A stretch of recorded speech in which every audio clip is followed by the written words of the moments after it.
Bonjour. When I was a little girl in grade 1, I was 7 years old, and that's when I started school. And somebody, and it was a group of kids, started calling me a dirty Indian. I came home crying, and I asked my mother, why did they call me a dirty Indian?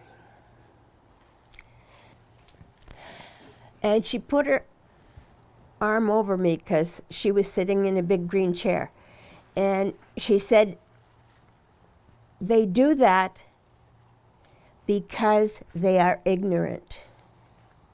And ignorant means they were never taught anything different. And I've never forgotten that moment. And was only later on in life I realized what she had said to me did not put down those who had said it. It was simply that they had not learned anything different. Then when I went to the University of Chicago, one of my professors was Bob Schreider. And he told me about some steps that people go through in reconciliation. And it works as an individual or for a large group. And so I'd like to talk about those steps. And I've added one more concretely than Bob Schreider did, and it was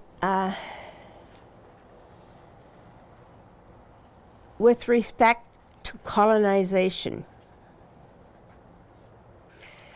So the first step in reconciliation is awareness. People begin to realize that they have been given some kind of untruth. And for me, in colonization, the untruth was we were less than. We were not good enough. Our government system was not good enough, so they replaced it with theirs. Our language wasn't good enough, we couldn't speak it. Our health care wasn't good enough. We had all the medicines we needed to live with thousands of years, but it wasn't good enough, we had to use theirs. Our education system wasn't good enough, we had to send our kids to boarding schools, and on and on and on. We recognize that we were lied to.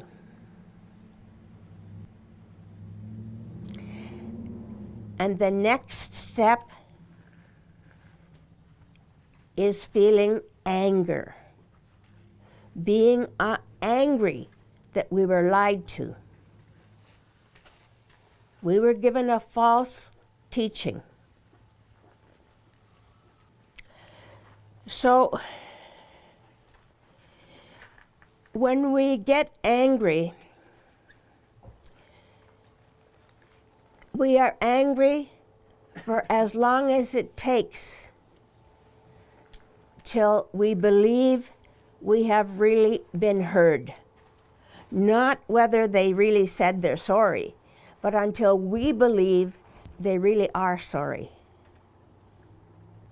We have to cry out loud enough and long enough till we believe we've been heard.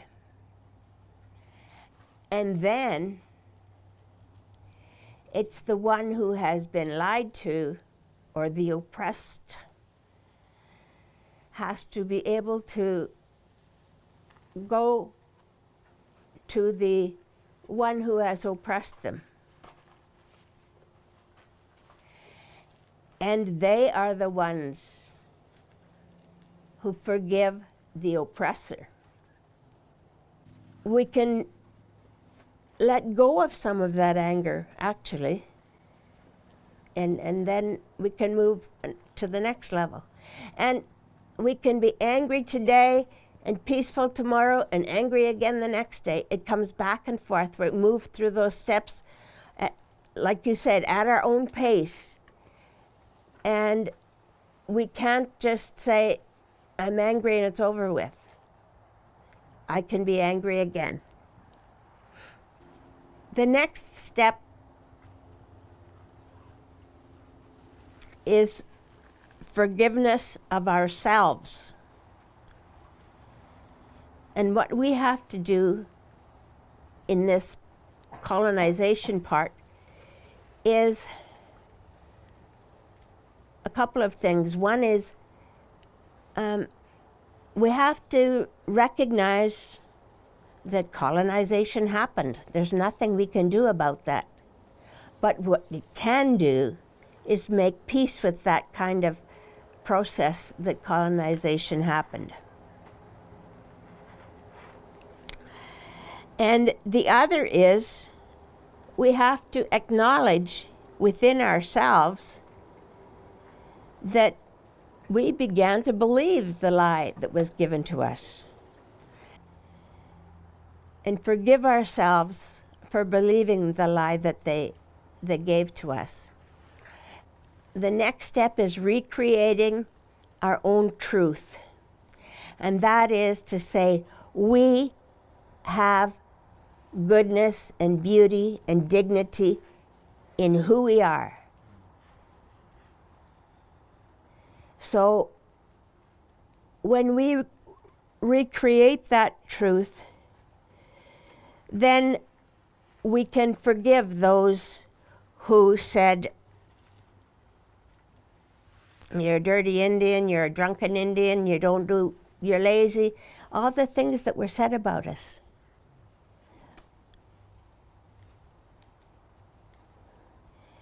I don't have the expectation of this reconciliation happening just once. It's over and over and over again in our lives, and it goes deeper and deeper. And I guess my greatest hope is that we would be able to all walk with dignity, goodness, and respect, beauty and respect.